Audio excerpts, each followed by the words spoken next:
sonnoo ci li nga xamante mooy teewaay ci marche yi nga xam ne ñoo si waaw mais je pense que cette mobilisation comme ni ñu ko waxee rek mooy c'est pour ñu daje doxu ñaxtu de manière pacifique pour dénoncer les dérives autoritaires de ce régime incompétent, ce régime qui a montré une incompétence je dirais chronique et di salfaañe ak yelleefu doomu aadama mais aussi di def li nga xam ne moom la bépp régime démocrate bañ mooy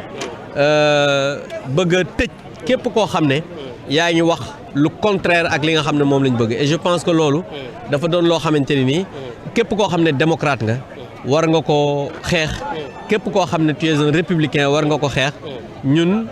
nekkuñu opposition boo xam ne c'est une opposition qui va buy kase nekkuñu opposition buy saaga nekkuñu opposition buy sàcc dañu nekk opposition boo xam ne dañuy dox boo xam ne doxu ñaxtu lay doon ci dal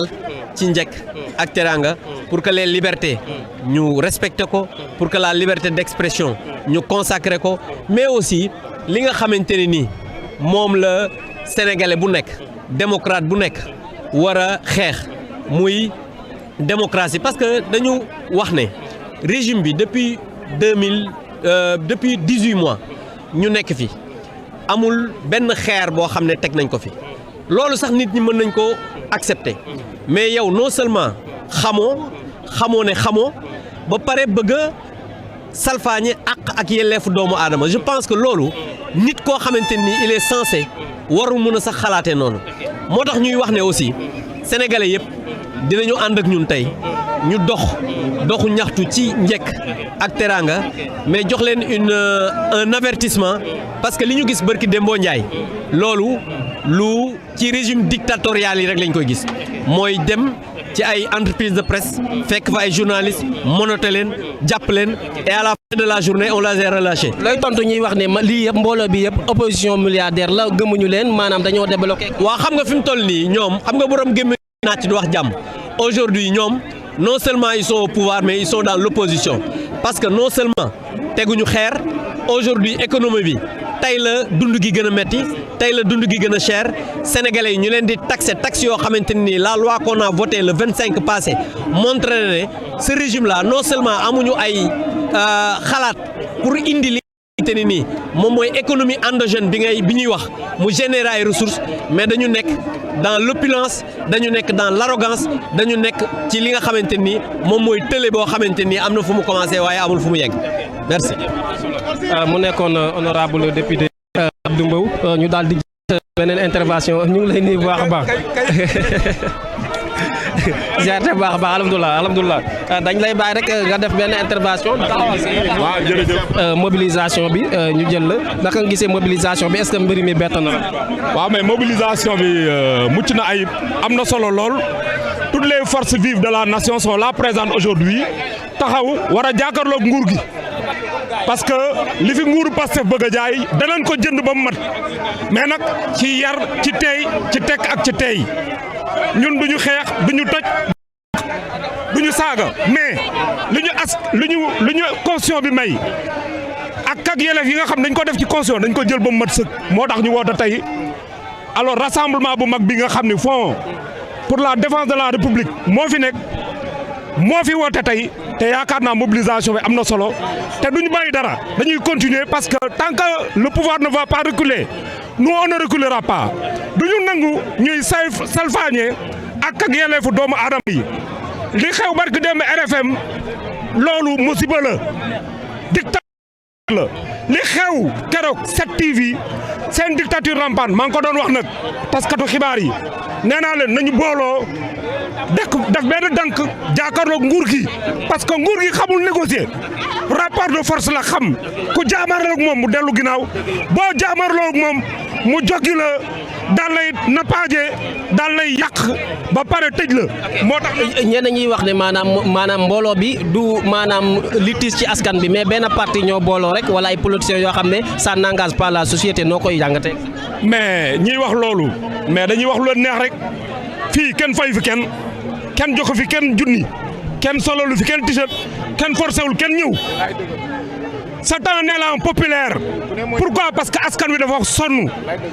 nguuru Diomaye ak Sonko li ñuy def mooy di gundaanaat di yaata yumbe di topp seen nafsu ñun ñi nga xam ni ñooy citoyens yi ñu continue di ñu taxé di ñu teg ay impôts yoo xam ne attanuñ ko loolu nag ku ko waxul wax leneen loolu mooy wax ji mooy Diomaye ak Sonko lu ñu nekk Sénégal duñ leen ko may mënuñu continuer di noot nit ñi mënuñu continuer di addu kalpe góorgóorlu sonn na il faut que ñu arrêter les taxes il faut que ñu arrêter impôts yi la fiscalité sauvage la répression fiscale day arrêter Sénégal par force te tant que arrêté wuñ ko lii la ñuy continuer di ko jëmal di ko def loolu mooy wax ji waaye lii c'est une mobilisation populaire boo xam ni kenn woowu fi kenn joxul kenn dërëm nit ñee ñëwal seen bopp parce que askan wi dafa sonn ñi nekk ci biir kër yu toog dañoo ñëwul parce que peut-être seen i yitte yeneen la ñu am mais ñi am jot as tuut te nga xam ne jaral leen ko ñu ngi fi tey loolu mooy wax ji te loolu mooy dëgg mooy yoon.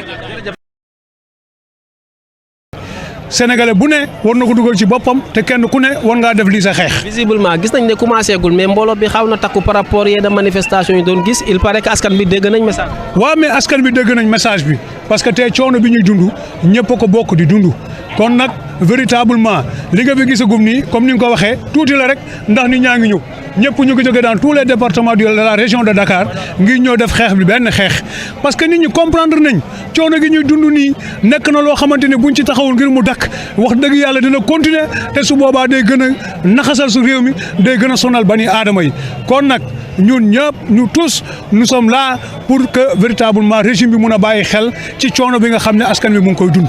voilà. jërëjëf am na solo bu baax a baax luy doon sa dernier kàddu. sama dernier kàddu mooy régime bi nañu xoolaat seen bopp nañu xam ne réew mii ñu leen jox moomuñu ko dëkk bi dañ koo bokk ak ñëpp ñi leen votel ak ñi leen votelul kon nag bii Samba bii Demba yooyu war fee am alalu réew mi ñoo ko bokk coono gi réew mi di dund ñoom dañu war a nekk dafa war a nekk seen itte Bassirou Diomaye Diakhar Faye laay wax na jël ay responsabilités am parce que quand tu es président de la République mënuloo bokk comportement ak koo xam ne premier ministre la c'est pas logique c'est pas cohérent kon nag moom na jël ay responsabilités am ñun en tant que population aussi ñu mën a jël suñu responsabilité jërëjëf. am na solo ñu daal di jël intervention Bassirou Fofana gis nañ ne moom am na solo ci intervention jaajëf. sans notification sans rien aller couper un signal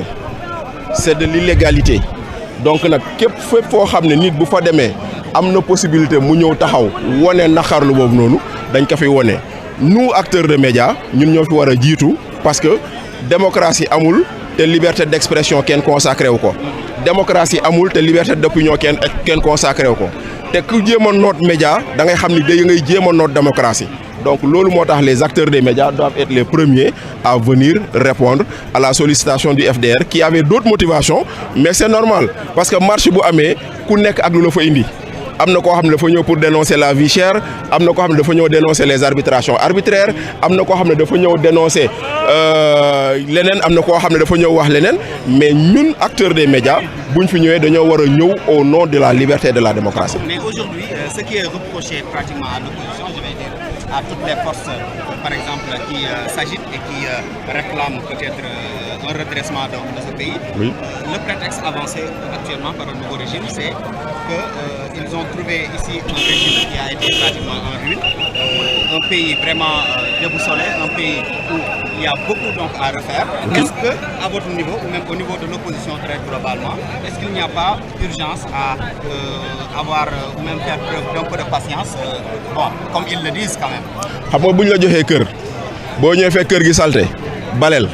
liggéeyal defaral mu rafet mais doo toog continuer naan kër gi daa salte ñu ko fi bàyyi woon dañoo salte problème bi foofu la nekk on peut avoir trouvé le pays dans n'importe quelle situation c'est possible mais l'essentiel ce qu'on demande à ceux qui sont au pouvoir mooy ñu liggéeyi on ne peut pas rester là à se victimiser indéfiniment on ne peut pas rester là à vouloir trouver un prétexte indéfiniment à leur inaction, à leur inefficacité et à leur incompétence. Parce que loolu am na réew quand tu hérites du passif et de l'actif. Tu hérites du bien, tu hérites du moins bon et tu hérites du pire. Loolu kenn mënu ko bañ ci réew mais problème bi mooy ce qu'il y a de bien que tu as hérité nga nangu koo jël nangu koo sukkandiku liggéey si di ko bàkkoo di ko ndamoo tey jii président de la République dafa dem di inaugurer mascotte lan JOJ mais travaux JOJ du moom JOJ bi du moom fi la ko fekk il a hérité bu ko mënee ndamoo tey na war a mën a xam ne leneen loo xam ne problème la ci réew mi na ko jël mu defar ko mu ci saafara mais doo fi nekk di justifier sa incompétence si ni nga fekkee réew mi je trouve que c'est malsain. Démocratie réew pour mu dox day am un pouvoir day am une opposition day am des contre-pouvoirs. Alors au terme de cette mobilisation lan ngay xaar concrètement? Simplement que les Sénégalais comprennent que la démocratie doit respirer. Et c'est heureux, et j'en félicite le ministre de l'Intérieur d'avoir autorisé une manifestation pareille. Ne continuer d'autoriser les manifestations. Nee naa leen ku woote ne sama daal dagg na sax nañ ko may fu mu ko waxee. Parce que loolu mooy tax démocratie mën a respirer. Maintenant nag après les opposants ak ñoom au terme de leur manifestation ils vont évaluer ñu xool ñoom lan lañ ciy tirer mais le pouvoir aussi doit évaluer nee naa la benn sénégalais bu génn ci mbedd mi wane naqaram sax pouvoir bi war na mën taxaw gëstu loolu lan la xool lan la si mën a def. merci. mbooloo bi daal di wulay bett benn question rek mbooloo bi est-ce que bett la commencé guñ mais gis nga ne maanaam c'est une foule effervescente. waaw mais bon xam nga les sénégalais ont besoin de démocratie de liberté les sénégalais dañoo soxla fu ñu waxee te kenn waru leen ko mën a xañ donc loolu moo tax nag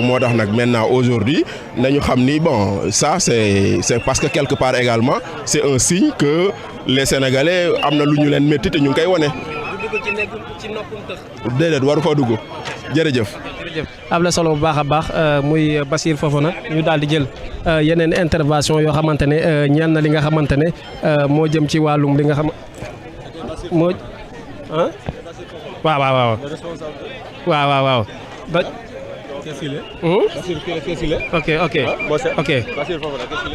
ok jërëjëf honorable ñu ngi ziare bu baax mooy sa teewaat tey ñu am mbégte maanaam di la grand wax naa sànq ah ok petite minute rek incha allah rabbi